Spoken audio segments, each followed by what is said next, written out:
Tom Chi, and this is going to be rapid fire information from one of the founding members of Google X, which is the radical innovation laboratory within Google. Tom Chi has worked in roles ranging from astrophysical researcher to Fortune 500 consultant to corporate executive developing hardware and software products and services, and now he is dedicating his life to accelerating a future where humanity becomes a net positive to nature. So please join me in welcoming Tom Chi to the stage. Hey. Oh, take off the badge. Sorry. Okay, that's not awkward. We didn't catch that. You know what? We're leaving the badge on. Okay, it's just gonna stay there. I was just gonna put it on the back. There we go. Okay, here we go. Sorry guys. No, this is how it was supposed to go. Thank God for editors. Very good. All right, we're gonna jump right into it. So, scooting all the way back out, that's the whole world. Since the development of agriculture, the world population went from 7 million to more than 7 billion today. That should be more like 7.6, but I made this talk a little while ago. And so we've increased the amount of people on this earth by 1,000x. And I think people hear that and just immediately they're like, we're just stuck. There's too many people, there's too many problems. You know, are we gonna have the 2 degree C disaster, or the 1.5 degree C disaster, or the 5 degree C disaster? That's what we're talking about. But I'm gonna say something that might help to reframe it and is also about, is foundational to the way that I think we can eventually, the place we can eventually arrive at. So it turns out that if you were to take the biomass of all human beings, it is roughly the same biomass of all the ants in the world. So you weigh all the people, you weigh all the ants, the scales are equivalent. But human beings eat about 3% of their body weight per day, 2.8%, and ants eat about 30% of their body weight per day. So it means that when you do the math, ants eat 10 times more of the earth than us every single day. Their actual literal consumption going into their bodies is 10 times more than us every single day. But we're not sitting around saying like, it's those ants, there's way too many ants. If the population of ants was just 10 times less, we'd have a chance of being sustainable. No, of course not, because ants are following a really simple rule. They're following a simple rule of providing more ecosystem services than services that they take. And that is the rule of all of life. It's the rule of everything other than us at this particular moment. So I'm not saying something that I feel like is that radical. I'm just asking us to do something that all the other organisms have figured out, which is how do we exist in the world in such a way that we are providing more ecosystem services than we take every single year? In other words, how do we become net positive civilization relative to the environment? Now, this slide, this is kind of my take on talking about climate, because many of you have seen many of the graphs, and I felt like there's all these arguments because there's all these differences in models. This has got no models at all. This is just tracking all of the carbon that we emitted since the Industrial Revolution. So like up to October of 2018. So there's no arguments about this sea level rise versus that, this temperature versus this. We just did this much and here's where it went, right? So we had 280 parts per million in the atmosphere back in 1750. We did this much coal, this much oil, this much gas. You can do that by gigatons of carbon dioxide, or you can do it by parts per million in the atmosphere. Your choice, cement, land use, and everything on the left-hand side is what people did. And then over on the right-hand side, this is the Earth trying to help us out, because the ocean grabbed 582 gigatons of that carbon already. The land has grabbed 648 gigatons of that carbon already. Larger than any of the programs you've ever heard. The Earth has already helped us more than 1 trillion tons. But unfortunately, there's still 1 trillion tons left up in the air. And that's why, as of October 2018, like the parts per million went up from 280 up to 409. And even the ocean one is a little sucky because the ocean became 30% more acidic in the process of doing that on our behalf. But when I look at this, I also see the huge opportunity if we go and work with the ecosystem in the right way to be able to restore the land, restore the oceans, and basically pay what I kind of frame as a 1 trillion ton carbon debt. And I'm just going to explain this very quickly because I think it's important. I feel like Paris, Paris Agreement, all these things that we've been working on so far, it's totally fine, but metaphorically, it's way better than not doing it for sure. But metaphorically, it is similar to trading out a high interest credit card for a slightly lower interest credit card. You're still racking up debts. And even if we emitted no more carbon from this minute on, the planet would continue to warm for 700 years. So we actually need to pay the debt.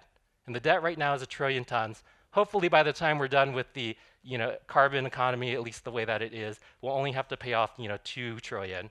But it'll be somewhere between 1 trillion to 2.5 trillion that we're going to need to pay off. So how do we go do that? So as mentioned, my background, I was one of the founding team members of Google X. This is the part in Google that invented the self-driving car, worked on Project Loon to try to provide internet to every square inch of the earth.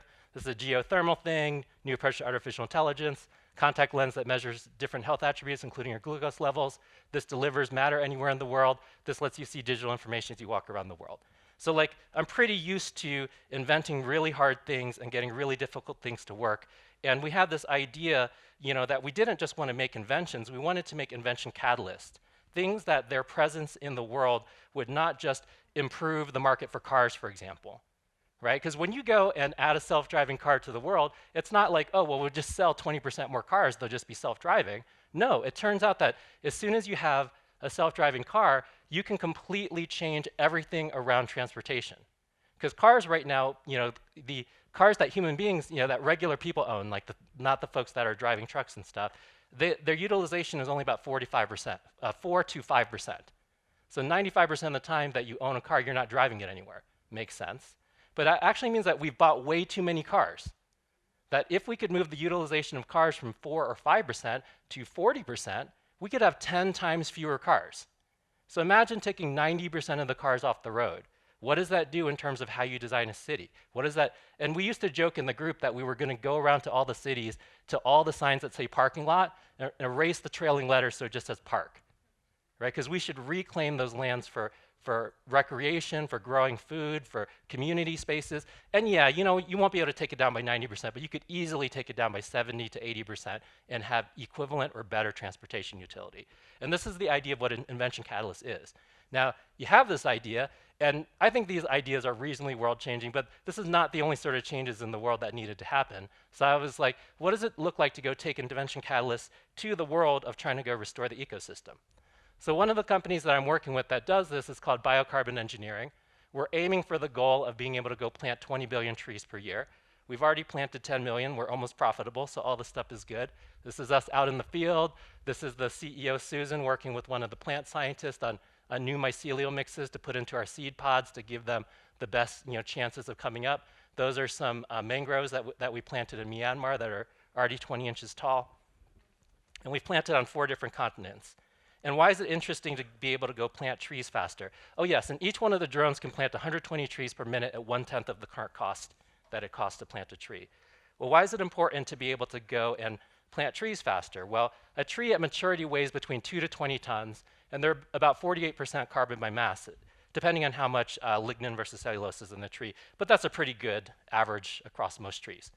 Which means if you say, hey, you weigh 2 to 20 tons, you're about half carbon by mass, that means every tree that gets to maturity is basically pulling 1 to 10 tons of carbon out of the air. Because probably, this is a very educated room, but probably most of you know that, that a tree is basically just crystallized air. More than 95% of the mass of a tree comes from the air. It doesn't come from the soil at all. If it did, there'd be a tree-sized hole under every tree. But like, trees are basically crystallized air. All the carbon, that 50% of its weight used to be atmosphere. So if you can plant 1 trillion trees and they weighed 2 tons each, you paid off your trillion-ton debt. And if you could radically change the cost structure to be able to go plant 1 trillion trees, then you got something interesting, maybe. Now I've been working on that thesis for about 3 or 4 years, and just recently a paper came out in Science, though they were doing this research in parallel, and they were talking about, yeah, actually there's a bunch of land if we could, and actually earlier on I learned that we own a third of the country. All the populace owns a third of the country. You guys all saw the public lands one, right? Anyway, so we can actually potentially go after this stuff, and there is enough room to be able to go pay off the debts fully with trees, though, as an investor, as an inventor, you don't want to just put all your eggs in one basket. Also going for soils, also going for wetlands, also going for these super large sinks that can store tons and tons of stuff. Tons is such, okay, billions of tons of stuff is the right order of magnitude to say that. Okay, so we got lots of land. We got places where we could put these trees where it's either reforestation, afforestation of lands that can hydrologically support it. These models already excluded lands where the trees could not grow easily. And then I'm going to throw out this other work. Oh, and actually, if anybody's interested in this stuff, I made a tiny URL for everything so that you can go read the whole paper, because I'm a person who loves like getting into data in detail. So that will help you read the things that are supporting this. This is work that you may be less familiar with. Abigail Swan's group over at the University of Washington has been working on continental weather change modeling as a function of vegetation patterns. So it turns out that depending on where trees and other vegetation are in a continent, it completely changes the weather pattern of the entire continent. And if you see over here, this is basically the stepping through, well, if we start to lose a bunch of trees in California, which is a thing that's happening because of wildfires and also drought, then you can see dramatic changes in transpiration, which changes overall like ceiling and atmospheric circulation. And then you can see the Midwest gets incredibly hotter, and Texas gets incredibly hotter, and and these brown areas are places where there's significant ecological productivity loss. So just a tiny little thing in the corner basically changes the continent level weather. And you can look at this as a disaster scenario, or you can look at it as your game plan, because it means that there's places that you can plant that can help you stabilize the weather. Right? We know that things are going to get really, really uncomfortable. And I don't call this stuff climate change. I call it climate destabilization. I think it's more accurate. And like, given that there's so much destabilization that's coming, and we already have models that are looking at the range of destabilization in all these different places in the world, we should work backwards and say, well, this is where we got to plant to go do our best to prevent the destabilization before it arrives. All right, now going back to those investments in that work, turns out that at the rate that we're currently able to plant, that using 25 drones, we can plant 1 million trees within a 5-hour planting day. So not so bad. And it means that if you wanted to plant 20 billion trees per year, which means you'll hit your 1 trillion trees within 50 years, it only takes 9,000 drones, working about 200 days a year, using 450 staff. That's what it would take to go operate, load, do all this stuff. Because we've been in the field doing operations. This is just our direct operational numbers circa now. This is not optimized for 10 years in the future where we become even better than we are at this stuff. This is just how good we are now at being able to plant stuff. These numbers would help you, these numbers would fully support the planting of 20 billion trees per year, and the total operations cost would be $80 million per year. That's excluding the cost of the seed. Like, some seeds are very expensive, some are a fraction of a penny. But like, you're gonna need to pay that in any planting regimen, so just subtract that out of the thing for a moment. All right, cool. But imagine a trillion trees actually could pay off that debt. Imagine that for $80 million per year, we could actually just avoid some of the $150 billion storms that we are getting hit by. Just the order of capital. This is a classic like penny versus pound type thing. It's like this tiny investment can have a radical impact if we start applying some of these invention catalysts in this way. And I'm an inventor and investor. I have 75 patents. I've maybe patented only 3% of the stuff that I've built, because I'm building stuff all the time. But I'm out there investing in these companies as well. And I'm finding companies that are the invention catalysts in all these different areas, whether it's active restoration like coral reefs, whether it's new approaches to air conditioning, because refrigerants have almost the same greenhouse gas footprint as all of cars combined. So, you know, if we can reduce our refrigerant use by a factor of 10, then it's like taking 90% of the cars off the road. New approaches to agriculture that'll be more regenerative, and on and on. So, yes, that is the broad brushstroke of what I'm doing, and I'm raising a $150 million venture fund right now for anybody that's interested in doing it. And I think that's it. I finished early. That's amazing. Oh, there's a longer version of the talk if you go to this thing. Then I'll cover a lot more of the work in that talk. This was just, you know, Amy said focus on the trees. Yes, thank you. That was great. We did it. I finished early. Is there a question? Oh, okay, go for it. Okay, so a drone plants a tree, uses a compressed, we have 3 different planting approaches. The one that you saw is the numbers for, it's a compressed air gun similar to like a paintball gun. And it can fire the thing into the ground up to 45 meters per second And if you use the imperial system, that's 100 miles per hour. But like we're putting stuff, but being able to precision plant, we can hit a 4 centimeter target when we plant. So we never, we plant exactly the seed that we want in the place that we want.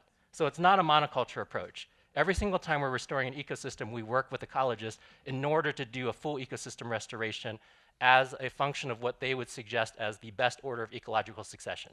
So it's like, oh, plant these 4 pioneer species first, follow it by this, and then we have these flyover drones in order to go assess the restoration and do repair spots. Yes, go for it. Oh, water is great. So basically, the flyover drones also take a topological map. And if you say, I know the topology, I know the latitude and longitude, and I know the average rainfall per month, it turns out that you can make a map of where the water is more likely to pool for a longer period of time. So as your first, because basically if it's in the shade and in kind of like a little valley, then that will hold the water for longer. If it's up, on a sunny thing, up on a hill, then that will dry out sooner. So early on when you're establishing your pioneer species, you basically cross-reference by their water needs, and then you design the planting map. And the drones are not remote controlled. They execute the entire planting map autonomously. So after the top drone, the scanning drone goes and flies over everything, it basically says, I know where you need to put everything, and then the quad drones go out and they say, well, I'll put these here and I'll put those there, and we're putting them in the spots in the ecosystem that could hydrologically support it. And then as you do that, then it changes the microclimate and you'll give you a little bit more, So the success rate is basically comparable to if nature planted it. Now, if you plant in a boreal environment, it's just the germination rates are lower. If you plant in a tropical environment, you get to 80, 90%. So cool. All right, we're done. Yes.